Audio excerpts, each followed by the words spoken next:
Hello Jangareddygudem. Welcome to our JBR store. Love you so much for supporting. ఈ రోజు మార్నింగే లేచి మా డాడీ నేనైతే మద్దాంజనేయ స్వామి గుడికి అయితే వెళ్తున్నామండి. సో ఈ రోజు నుంచి నా లీవ్ అయితే అయిపోయిందండి. ఏప్రిల్ 1 నుంచి నేనైతే ఆఫీస్ కి అయితే జాయిన్ అవుతున్నాను. సో ఒకసారి అయితే మద్దాంజనేయ స్వామిని అయితే దర్శించుకుందాం అని చెప్పేసి మా డాడీ నేనైతే మధ్య ఆంజనేయ స్వామి గుడికి అయితే వచ్చేసాం అనమాట.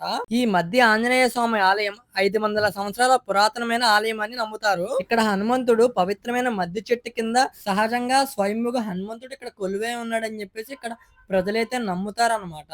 ఈ మధ్య ఆంజనేయ స్వామి గుడి అయితే జంగారెడ్డిగూడెం, ఏలూరు జిల్లా గురవేగూడెం దగ్గరలో అయితే ఉంటదండి. మీరందరూ కూడా ఇక్కడ దర్శించుకోవచ్చు. అలాగే ఇక్కడ 108 ప్రదక్షిణాలు చేస్తే మీరు అనుకున్న కోరికలన్నీ నెరవేరుతాయని చెప్పేసి ఇక్కడైతే నమ్ముతారండి. నేనైతే ఎప్పుడు ఏ గుడికి వెళ్ళినా సరే మా నాన్నగారు మనసులో ఏమనుకున్నా సరే ఆయన అనుకునేవన్నీ నెరవేరాలని కోరుకుంటానండి. అలాగే మన జయబేరి బాగుండాలి, అలాగే మీరు అందరూ బాగుండాలి, అందులో నేను ఉండాలని కోరుకుంటానండి. అలాగే మీరు ఎప్పుడు కూడా మన జేబేరి స్టోర్ ని, రాంపిండర్ స్టోర్ ని అయితే ఫాలో చేయండి. అలాగే కొన్ని ఫోటోలకి అయితే స్టిల్స్ ఇస్తున్నాను. అలాగే మా నాన్నగారు ప్రసాదం ఇస్తే ప్రసాదం అయితే నేను కొంచెం టేస్ట్ చేశాను అనమాట. అలాగే ఓ మంచి మాట, ఐపీఎల్ సీజన్ అయితే స్టార్ట్ అయిపోయింది. బెట్టింగ్స్ అయితే వేయకండి, మ్యాచ్ అయితే చూడండి కానీ బెట్టింగ్స్ జోలికి అయితే వెళ్ళకండి. అలాగే తప్పకుండా మన రాంపిండర్ పేజ్ ని, జేబేరి స్టోర్ పేజ్ ని అయితే ఫాలో చేయండి. Thank you so much.